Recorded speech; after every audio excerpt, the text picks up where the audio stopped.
It is 10:24 a.m. Pacific Standard Time. It is Friday, the 12th of December, 2025.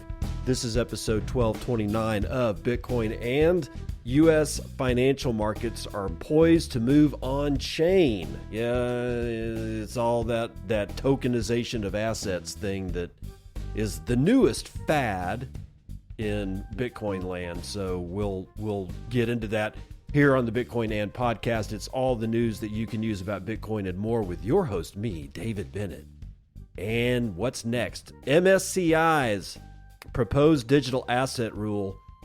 We got a pretty decent guide by Nick Ward over here at Bitcoin Magazine that delves just a little bit deeper into 9 separate ways this could undermine index neutrality. So we'll go through those. We've been through a couple of them before, but the more that people get into this whole MSCI business, the more that they're pulling apart just how stupid and reactionary this entire thing is. And then we're going to look at Tether again and again at tokenization. I promise you'll understand when we get into it. And then we're going to come back to the MSCI because Strategy themselves has written a letter to respond to this MSCI business. And then we're going to run over to Spiral and human Bitcoin addresses. What does that even mean? What the hell's a human Bitcoin address? Then Sangha is opening up a Bitcoin mining facility in West Texas. We'll give you the parameters on that one. And someone got lucky. And I ain't talking about like at a bar, but we'll go back over here to the financial markets being poised to move on chain amid DTCC tokenization green light. This should be interesting. Zoltan Vardai starts us out. Cointelegraph. Traditional financial markets are moving rapidly on chain as the U.S. Securities and Exchange Commission chair doubled down on the idea of an innovation exemption to accelerate tokenization. Quote, U.S. financial markets are poised to move on chain, wrote Paul Atkins, chair of the Securities and Exchange Commission, in a Friday X post, adding that the agency is, quote, embracing new technologies to enable this on-chain future. His comments come shortly after the SEC issued a no-action letter to the subsidiary of the Depository Trust and Clearing Corporation, the DTCC, enabling it to offer a new securities market tokenization service. Okay, so let's just pause right here. The SEC is not going to take any action in blocking the Depository Trust and Clearing Corporation to offer new securities market tokenization service. That's a big domino to fall. And it's one of those dominoes when you think of like those great big, domino setups that you see in like high school gymnasiums where people work like, for 18 hours setting up, 5 million dominoes. And that one domino falls and it like is designed to make 5 different dominoes and pointing in 5 different directions fall. And then it's like a chain reaction, and like next thing you know, all kinds of shit happens. That's what this is.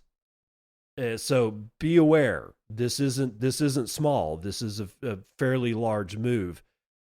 And in that move, the DTCC plans to tokenize assets, including the Russell 1000 index, exchange-traded funds tracking major indexes, and U.S. Treasury bills and bonds, which Atkins calls an important step towards on-chain capital markets. Quote, on-chain markets will bring greater predictability, transparency, and efficiency for investors. However, the green light for the DTCC's pilot is only the beginning, as the SEC will then consider an innovation exemption to enable builders to start transitioning our markets on-chain without being burdened by cumbersome regulatory requirements, Paul Atkins added. There's a tweet here from Paul Atkins that says, but this is just the beginning. I look forward to the SEC Gov considering an innovation exemption to allow innovators to begin transitioning our markets on chain by harnessing new technologies and business models without being burdened by cumbersome regulatory requirements. Atkins pledged to encourage innovation as the industry moves towards on-chain settlement, which would mean settling transactions on a blockchain, removing intermediaries, enabling 24/7 trading and faster transaction finality. CoinGraph has contacted the SEC for comment on the details and timeline of an innovation exemption for tokenization. Atkins first proposed an innovation exemption for tokenization during his remarks at the Crypto Task Force Roundtable, but that was back in June, on June the 9th, in fact. The SEC's no action letter means that the agency won't take enforcement action if the DTCC's product operates as described.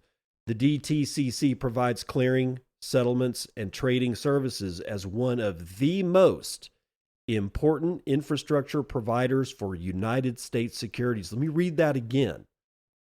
The DTCC is one of the most important infrastructure providers for the U.S. securities and securities markets. So again, I go back to that whole domino thing, that one domino that falls that causes 5 separate lines of dominoes to start falling. That's exactly what this is. And we should be aware that it's going to have some fairly serious ramifications when they start doing this. So the asset tokenization itself involves minting tangible assets on the blockchain ledger. God, I just can't stand this language. Asset tokenization involves minting tangible assets on the blockchain ledger, because there's only one, right? We don't have like 100,000 shit chains out there that are basically just stupid, right? No, there's only the blockchain ledger. No, there really is only one, and that's Bitcoin itself, but they're not going to be using that. They'll probably be building their own, or they'll tap Solana, and all of a sudden everybody will think Bitcoin's dead. So brace yourself for that shit too. This is going to generate no amount of potential FUD for the likes of Peter Schiff, who's dancing on Bitcoin's grave again today because we dropped another 2.73%. We're back down to $90,000 again.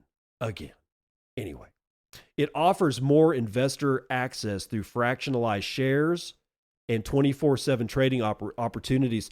That fractionalized share thing is going to be important too, because now they're just going to be able to say, well, if you can't afford one share of this stock that costs $500, you can get 1/10 of a share for $50. How's that? And that's exactly, we kind of have that already, but not anything like what this would represent. So again, be prepared. Crypto analysts have praised the SEC's move to allow the DTCC's new market tokenization service, which will award tokenized assets the same entitlements and investor protection mechanisms as any other traditional asset.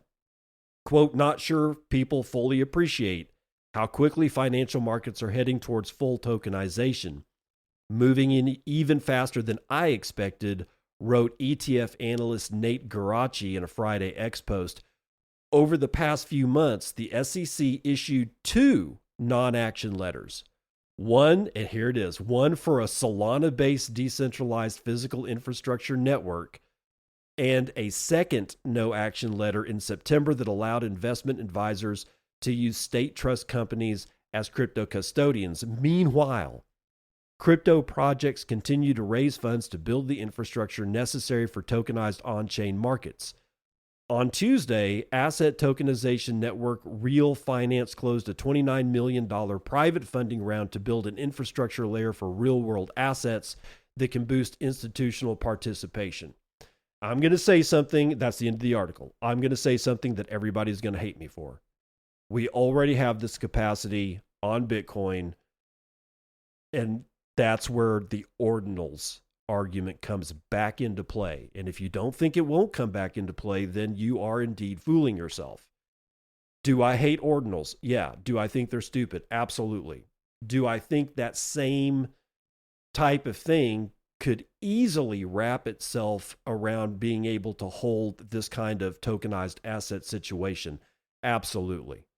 would it afford the greatest amount of security ever because it's actually settled on the Bitcoin blockchain than any other chain possible?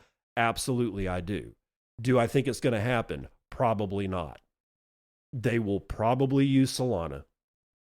I doubt they'll use Ethereum because that thing is a Rube Goldberg machine. I don't even want to look at the underlying infrastructure of Solana because it is a shitcoin and everything about it is just a graft or a grift or some kind of way to get people to give their Bitcoin to somebody else so they can go drink Mai Tais on a beach somewhere when the rug pull inevitably happens. However, it's been so long since Solana's been around and it has been used for a lot of different things that from their point of view, it does make sense. From my point of view, it does not make any sense at all.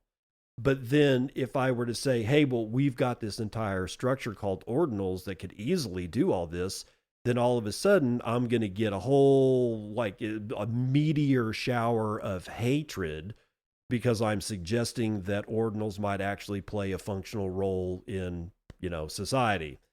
In this particular case, considering this is going to happen whether we like it or not, and it's going to happen on some shit chain or it's going to happen on Bitcoin, I kind of almost rather it happen on Bitcoin.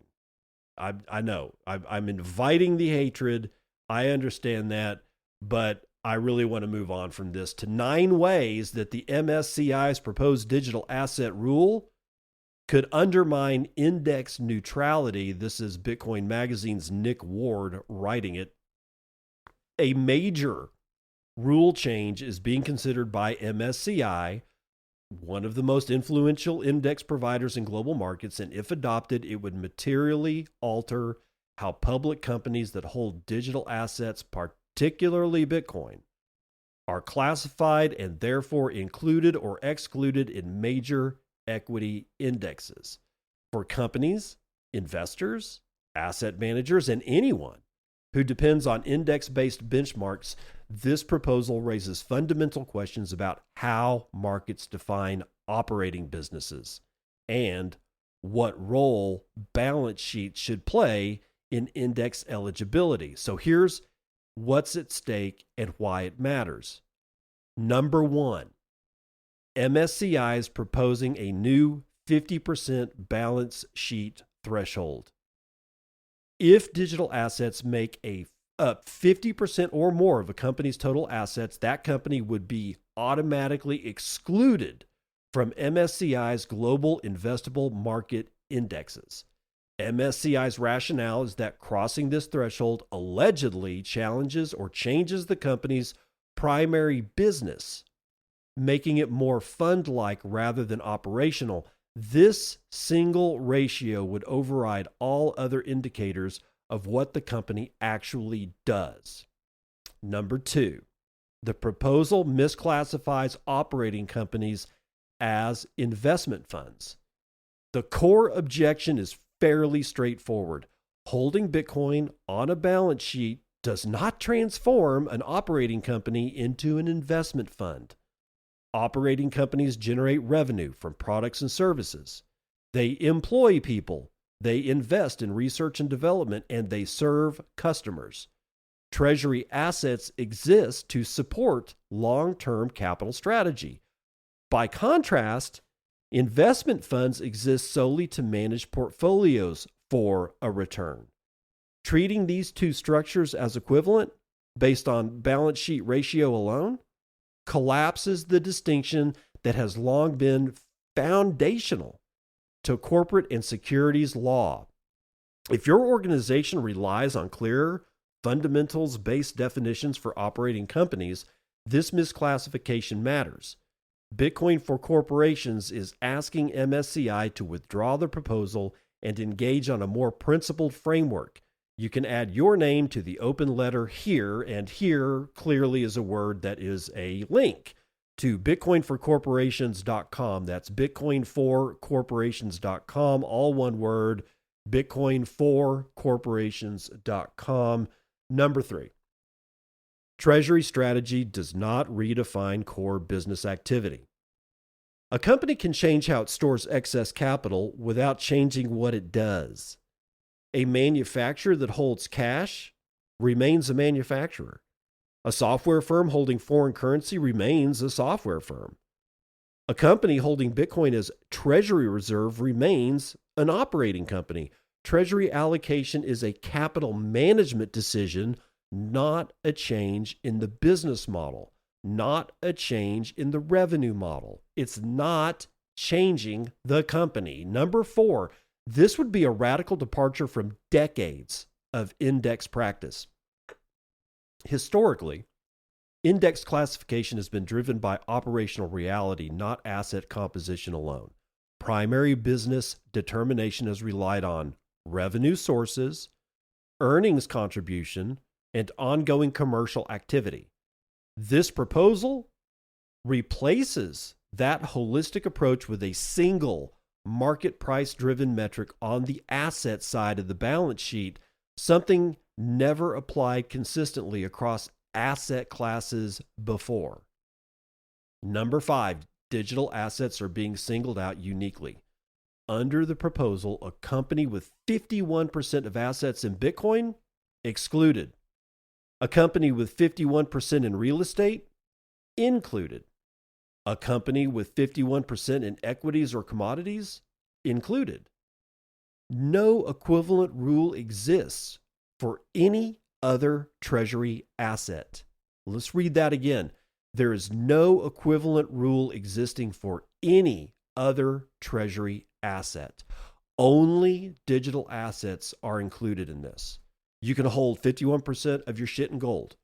Hell, you could probably hold 51% of your shit in oil futures contracts, although I would not recommend that. You can hold treasury bonds and bills. You can hold foreign currency. You can hold foreign real estate. You can hold equities in other companies. None of those are included in this. This is unique. This is simply the MSCI probably being told by whatever gods they pray to up on high what they're going to be doing. It is very clear in the language of the MSCI proposal that this is actually an attack on Bitcoin. It has nothing at all to do with protecting investors or protecting companies or making sure their balance sheets are okay. Whatever. That has nothing to do with it. That's what they say, but that clearly is not what they're intending. And we know that because they haven't looked at any other asset as, quote, illegitimate. That's what this is. They're trying to tell people that Bitcoin is illegitimate as an asset. The fight never ended. We are 100% still in that problem area. Number 6, the proposal conflicts with core index principles. MSCI's benchmarks are built on 3 foundational ideas. Neutrality, no asset class favoritism. Representativeness, reflecting real economic activity. And stability, avoiding unnecessary churn. A rule that reclassifies companies based on volatile market prices undermines all 3 of those. Number 7, the rule would introduce structural instability into indexes. Consider a company with 45% of assets in digital form that would be eligible. There's no operational change. Normal market appreciation pushes it to 51% of assets. Under the proposal, that company would suddenly be excluded despite no change in revenue, no change in operations, no change in business strategy. This creates a scenario where companies could flip in and out of indexes purely due to price movement on one single asset, forcing unnecessary rebalancing, costs, and tracking error for index-linked funds. This kind of mechanical instability would impose very real cost on index tracking funds, issuers, and long-term investors without improving anything looking like market clarity. That's why companies and market participants are urging MSCI to withdraw the proposal and revisit it with industry input. Number 8, a more robust alternative already exists. The issue is it's not classification, it's how classification is done.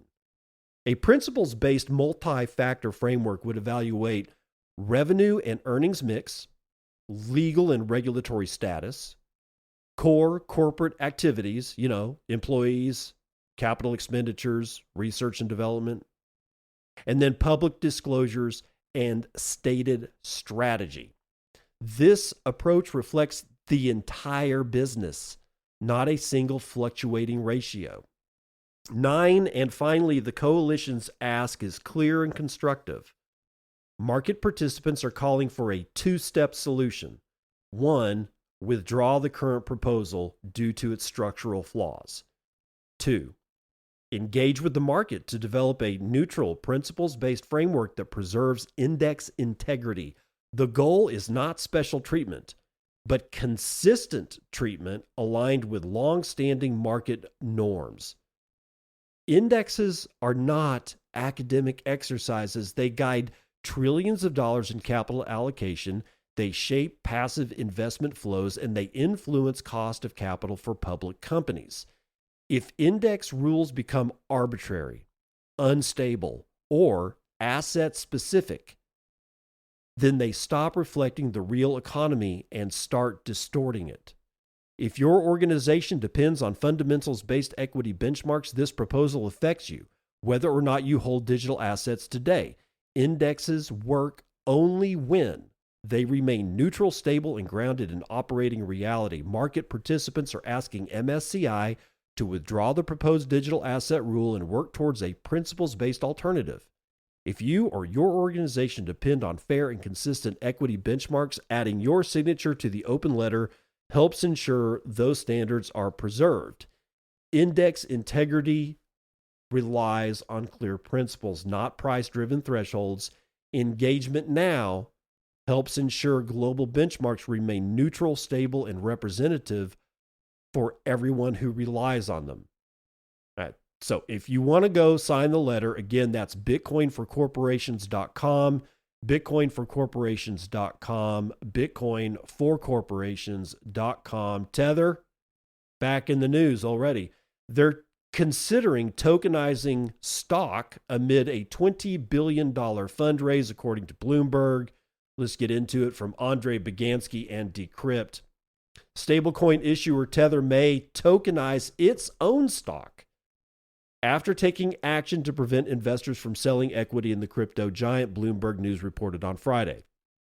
The private company's executives are weighing tokenized representations of its shares as a way to provide liquidity to Tether's investors as well as buybacks, according to people familiar with the matter. Meanwhile, Tether is trying to raise $20 billion at a $500 billion valuation. The shareholder, which Bloomberg wouldn't identify, was interested in selling at least $1 billion worth of equity in Tether at a $280 billion valuation.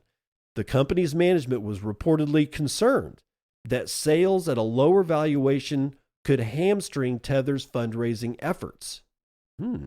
Sounds like a little bit of a shareholder battle going on. I wonder if this is one of these activist shareholders who also, while praying to whatever god that they, think they need to pray to, is being told, yeah, you need to do this. We need to put the kibosh on all this shit. So here's what you're going to do. Otherwise, those pictures that we got of you, yeah, they're going to come out. Anyway, in a statement to Bloomberg, a spokesperson said that it would be imprudent and indeed reckless for any investor to attempt to circumvent the established process led by Tier 1 global investment banks or to engage with parties not authorized by Tether's management, end quote.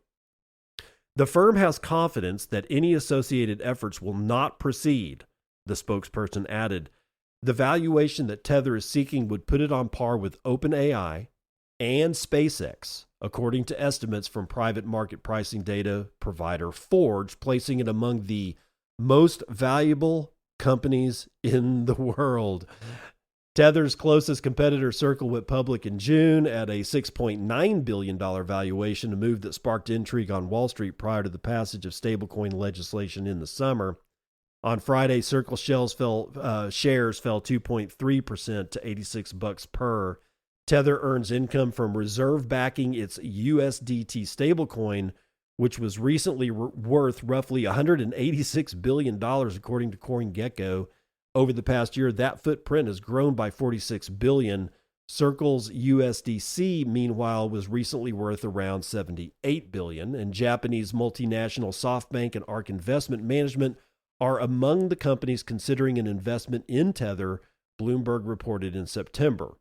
Still, the stablecoin issuer hasn't given a time frame for a potential public offering. So they got a guy out there who's got a lot of Tether stock, and this person has expressed interest in selling it at below the value of the valuation of the company. And you got to ask yourself why, which is one of the reasons why I kind of think that he got a phone call and said, you're going to do this. We need your help. We really need to keep Tether from being a weird unicorn breakout.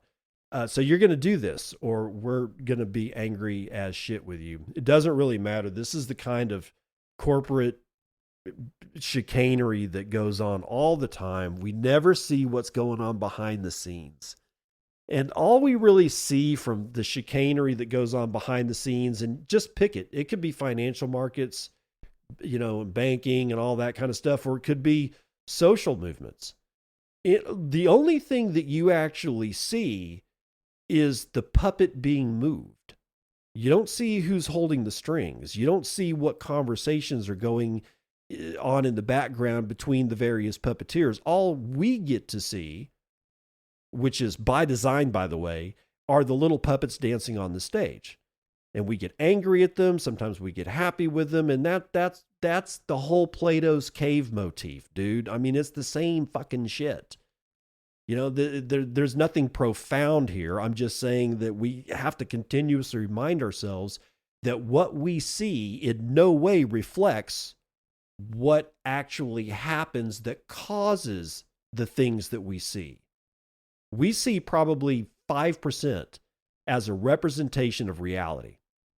Whether we're looking at the universe and trying to figure out dark matter, whether we're trying to figure out what the hell Jerome Powell really did say behind the scenes, all of it, it's all the same. We get to see the reaction. And a lot of times the reaction doesn't make any sense to us, and it causes either confusion, fear, anger, usually negative stuff. And that keeps us at each other's throats. If we really knew what was going on behind the scenes, like, did this billionaire investor get a phone call, get a letter, get an email? Was he texted? Or was this completely just a random guy saying, I'm not going to wait for this 500 billion valuation. I want to sell my stock at half that valuation, because that just doesn't make any sense to me as an investor, which leads me to believe that he's being instructed. Dude just needs to eat some chocolate, which he can get from Bitcoin Beans. That's bitcoinbeans.co, not com, bitcoinbeans.co. Get your Colombian chocolate and invest in your health like you invest in Bitcoin. Cacao, or chocolate, is a nutrient-dense superfood rich in magnesium, antioxidants, and theobromine for natural energy and mood support. We craft 1 pound blocks of 100% pure cacao grown regeneratively in Colombia and paid for in Bitcoin. There's no chemicals, there's no fiat, there's no middlemen. Just real food sourced with integrity and exchanged through proof of work. Go get a 1 pound bar of chocolate. Pay for it in Bitcoin at bitcoinbeans.co. That's bitcoinbeans.co. And use the code BitcoinAnd for a 5% discount on all of the chocolate that you buy. I've seen pictures of this stuff. I've been told that my bar of chocolate that I can use to test out and actually taste is on its way. I can't wait to get it, because the pictures of the chocolate that I've seen these guys produce is some of the most fantastic looking chocolate I've ever seen.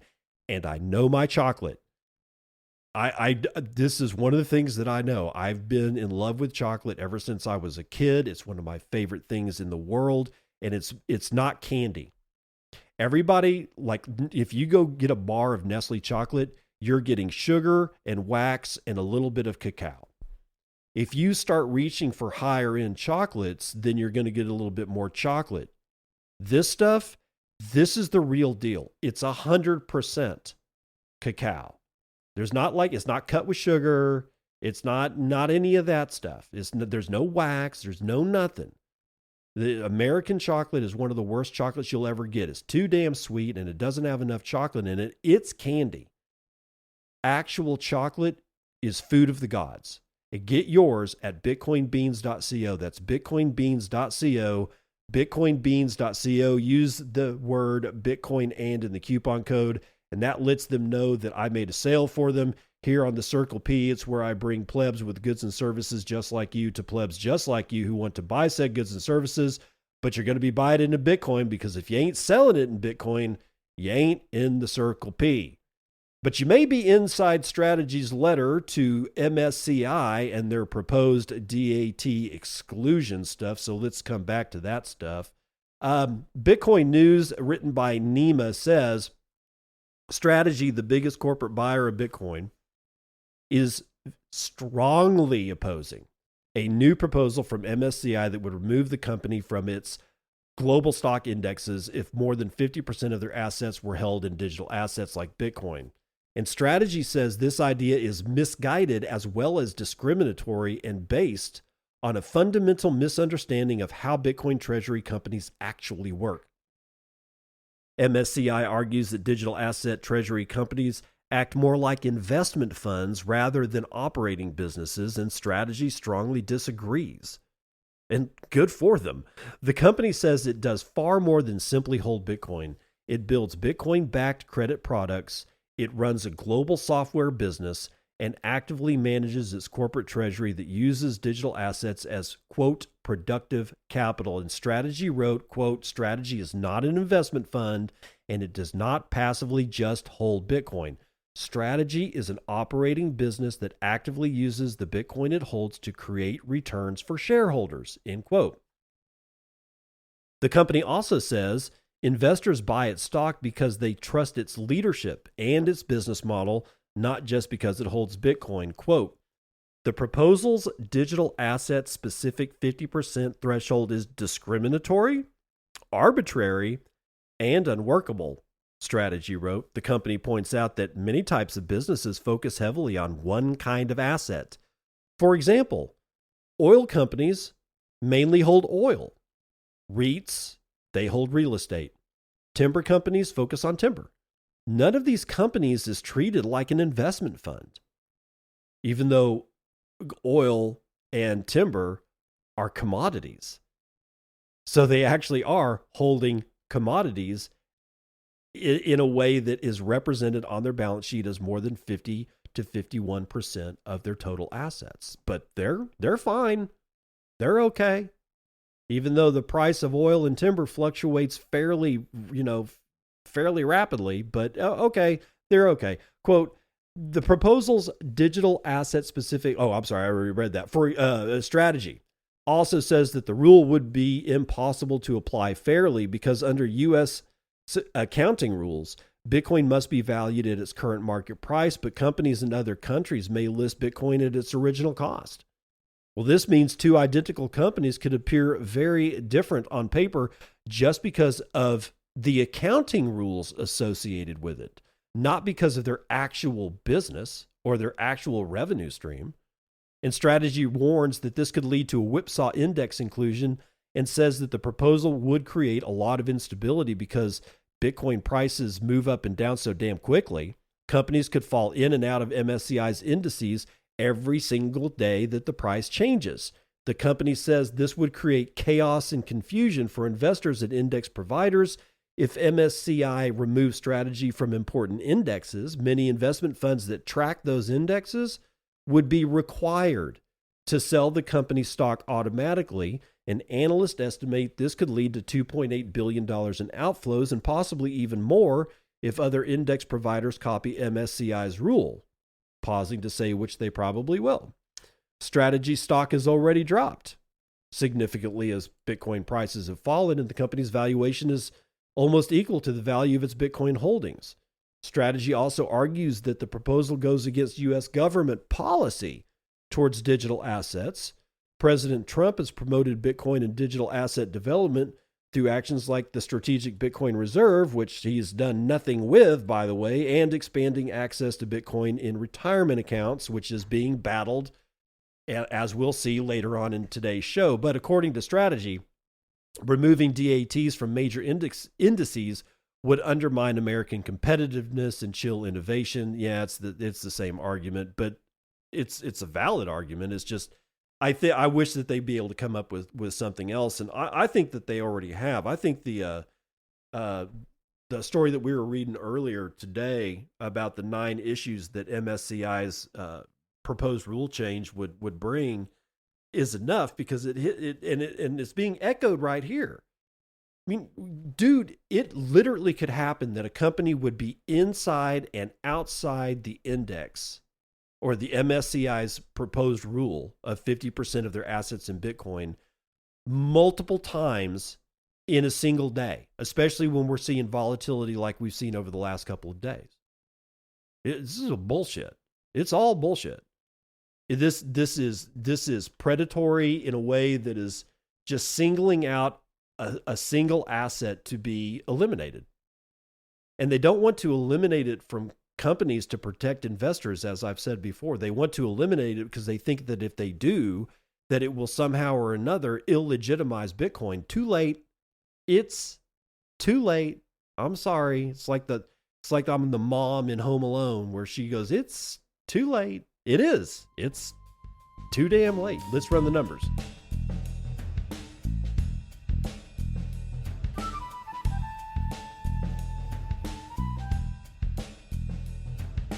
CNBC futures and commodities, energy sector, all in the red today, but it's not terrible. I've definitely seen worse. Brent North Sea is down 0.07% to 61.24. West Texas Intermediate down 0.02 to 57.59. Natural gas is the biggest loser, 1.7% to the downside.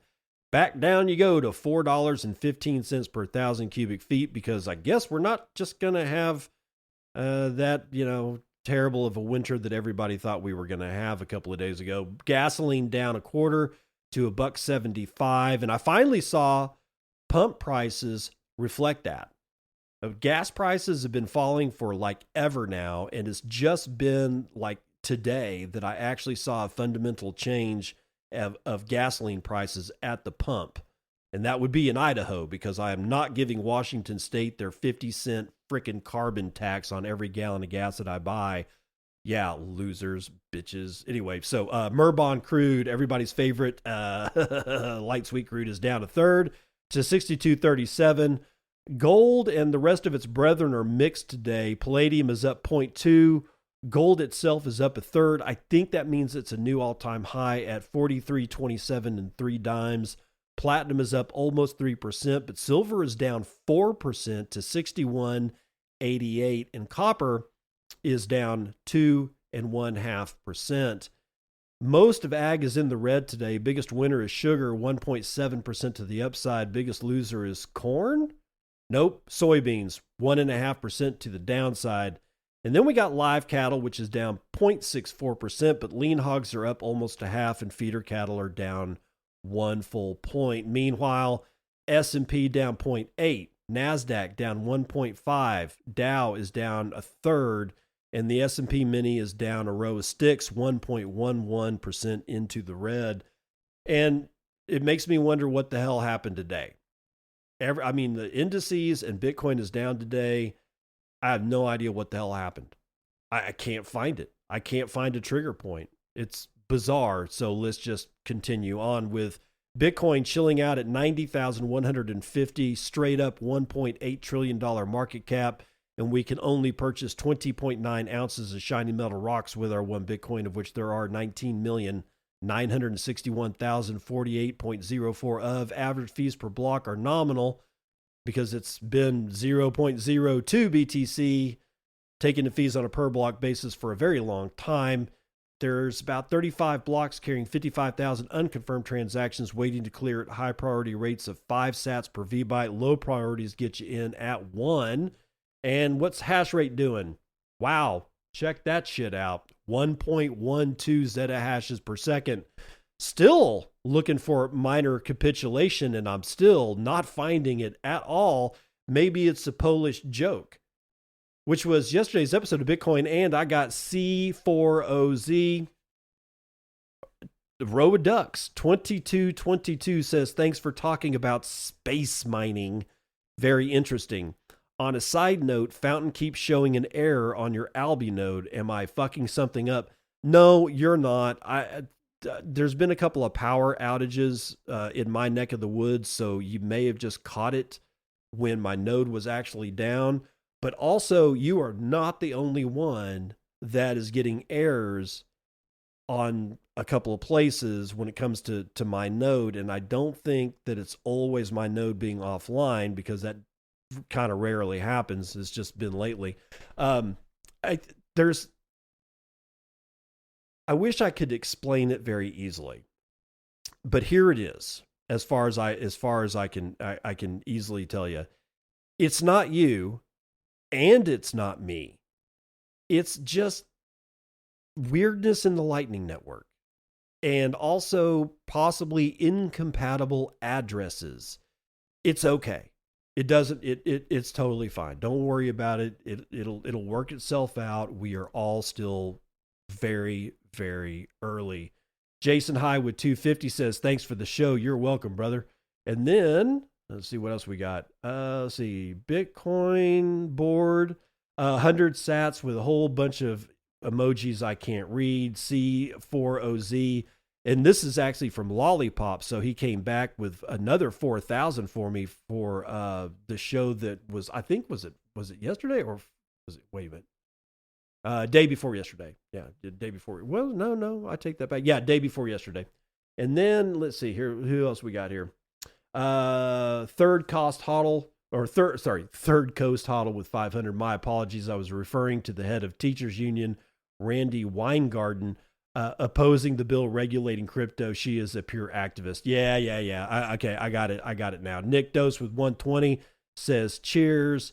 Nakaz one with 100 says live aloha. Is that it? I think that is it. So yeah, that's the weather report.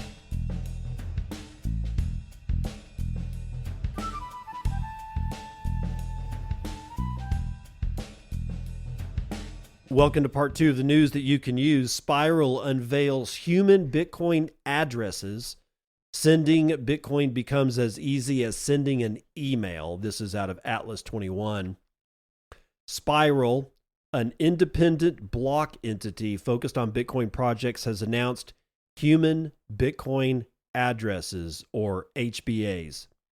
Based on the BIP 353 standard, these new addresses transform payments that previously required strings like BC1QZ blah blah blah blah blah blah blah blah blah blah 556FH into something much simpler and familiar, like at Coroncus at 12.cash. It looks or no, wait.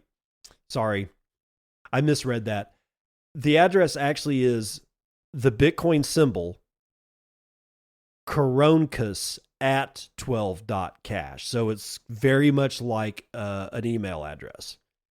Human Bitcoin addresses make sending Bitcoin as easy as sending an email or paying with PayPal or Venmo without sacrificing decentralization and security principles. And the main use of human Bitcoin addresses is they make Bitcoin payments truly interoperable, even across different layer 1 and layer 2 payment protocols. The system is based on the domain name system, or DNS, the same infrastructure used when browsing the web. When typing a web address, DNS automatically translates readable names into numerical addresses that computers can process, and HBAs apply the very same principle to Bitcoin payments. Imagine Bob wants to send or receive Bitcoin. With human Bitcoin addresses, the process works like this. Bob sets up his personal address through his wallet. His payment information is securely stored in the DNS. Bob can share his HBA anywhere, messages, calls, business cards, websites. And when Alice wants to pay Bob, She just enters in his HBA. Alice's wallet automatically retrieves the necessary information and the payment is then completed. Options like Lightning addresses have been available for years but come with limitations. They rely on third-party servers that can monitor payments, censor transactions, or even steal funds in certain setups. And additionally, they only work with Lightning Network, which excludes other protocols like Arc, Spark, and Cashew. Human Bitcoin addresses solve these problems.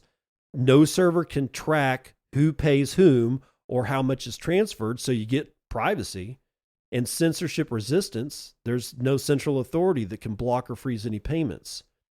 It eliminates the risk of malicious servers replacing addresses to steal funds, so there's relative security. And then under the guise of interoperability, we have compatible, or rather it's compatible with all present and future Bitcoin payment protocols. Phoenix, one of the most popular mobile Lightning wallets, implemented full HBA support in 2024, and apps like Cash App with 57 million active users are also developing integration.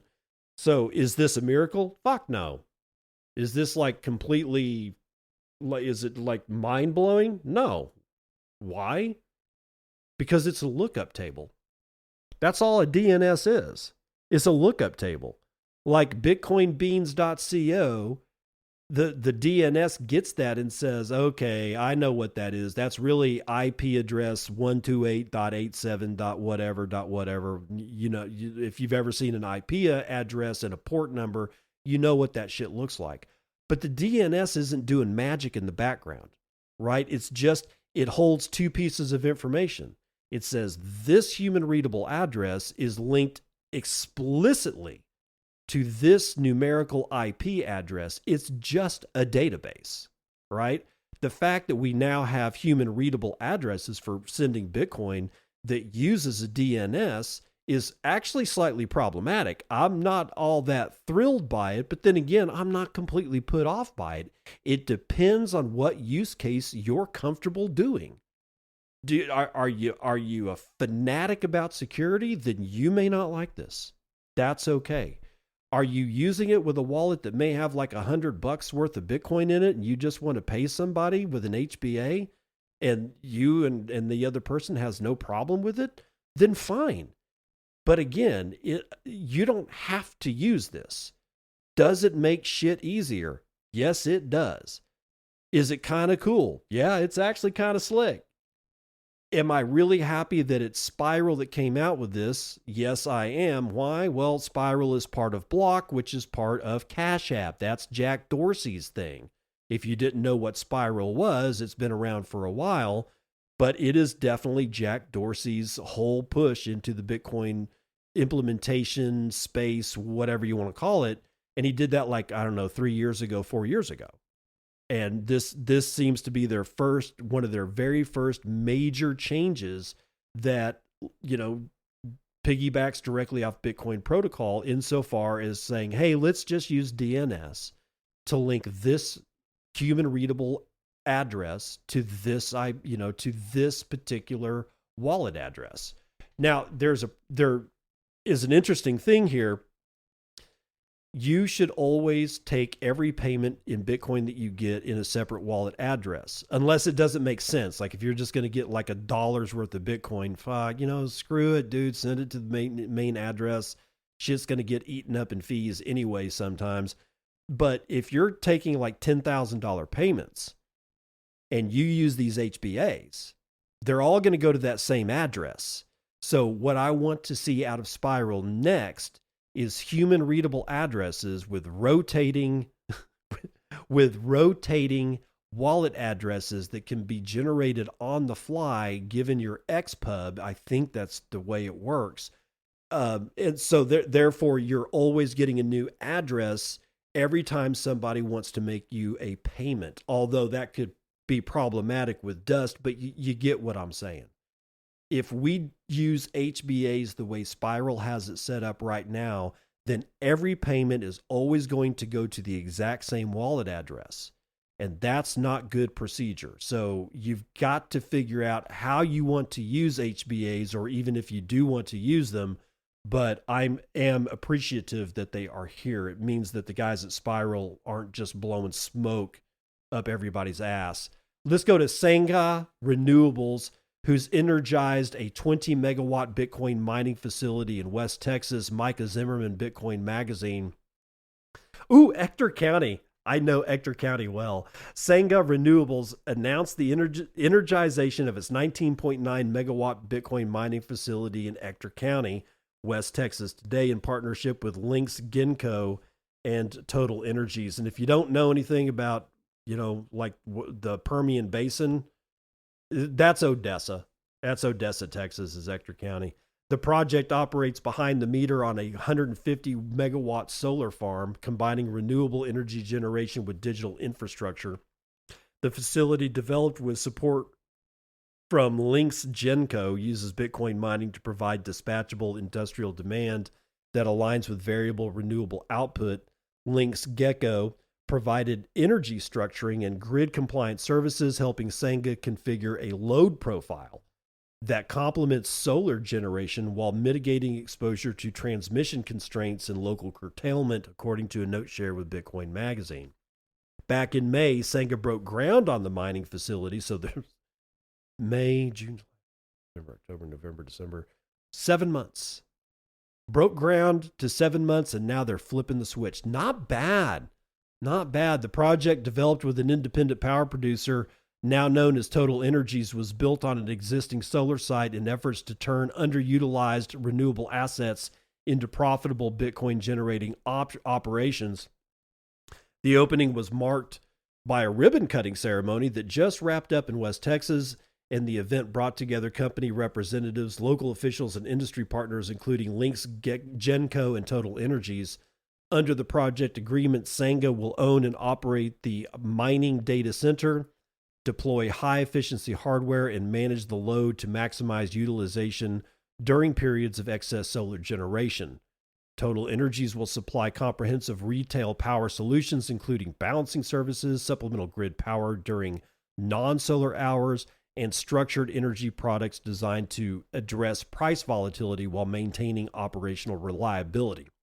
By situating the mining facility at the point of generation, Sangha is trying to capture value that may otherwise be lost in areas with transmission congestion. The approach also offers a framework for scalable, location-agnostic load, potentially providing additional revenue streams for renewable energy producers and supporting broader grid stability. Quote, "This project highlights how Bitcoin mining can become a tool to unlock new value streams for the energy sector," said Spencer Marr, co-founder and president of Sangha Renewables.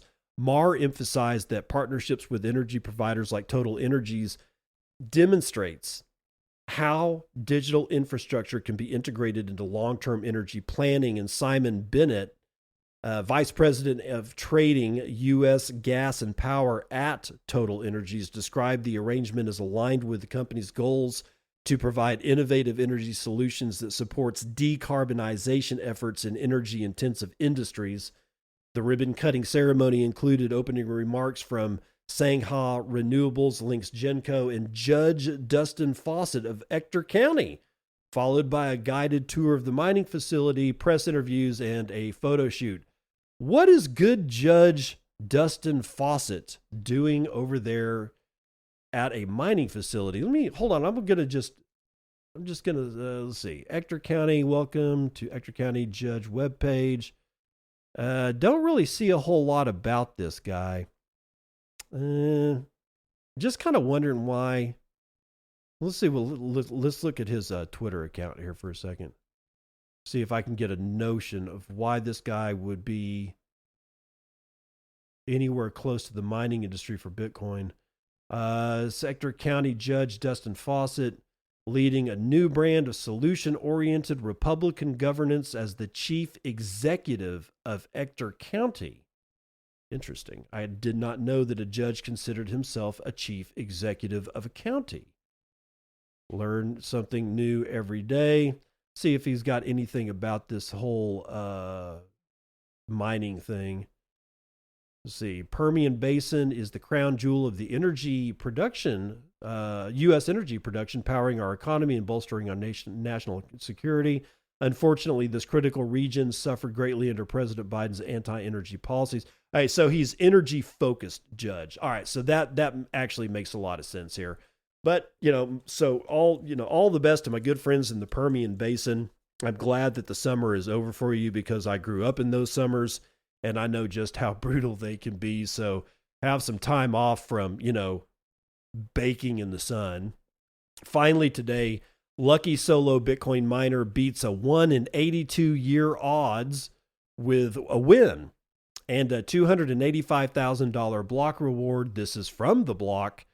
James Hunt is writing this one. A solo Bitcoin miner beats staggering odds. Oh my God, they were staggering. Oh, the humanity. To solve a block and take home the full subsidy and transaction fee rewards late on Thursday. The miner collected a total of 3.133 Bitcoin, or 284,633, for mining block 927474 using solo Bitcoin mining software from CK Pool, according to the Bitcoin Explorer mempool. This comprised 1.125 BTC in block subsidy rewards and $689 of fees. Fees are low, man. Quote, congratulations to miner, and then it gives the miner name, which is a string of numbers and letters, with 270 terahashes for solving the 311th solo block at solockpool.org. Dude, that's a lot. That's a lot. 311 solo blocks just at solo.ckpool.org. CK Pool developer Con Colvas posted on X, quote, a miner of this size has a 1 in 30,000 chance of solving a block per day, and this equates to roughly once every 82 years. The hash rate was split over 3 Bitcoin mining machines with around 90 terahashes each, roughly consistent with the output of a common Bitmain Antminer S19 air-cooled ASIC. The solo miner's hash power is the equivalent to 0.00002% of Bitcoin's total estimated hash rate of 1.15 zettahashes on December the 11th per mempool's data, which measures the total computational power dedicated to the network. Leading public Bitcoin miners Mara and Iron manage a hash rate of approximately 59.4 exahashes and 50 exahashes a second, respectively, according to recent disclosures. So, congratulations, brother, for solo mining off of effectively an Antminer S9. It was one of the oldest miners that we have. And I bring news like this to you not to say, to make you feel bad because you're not mining, or even if you did, you would never hit a block. That's kind of not the point. We're going to need to commoditize this mining infrastructure, because what I'm seeing is a shift from the old miners really latching on to AI.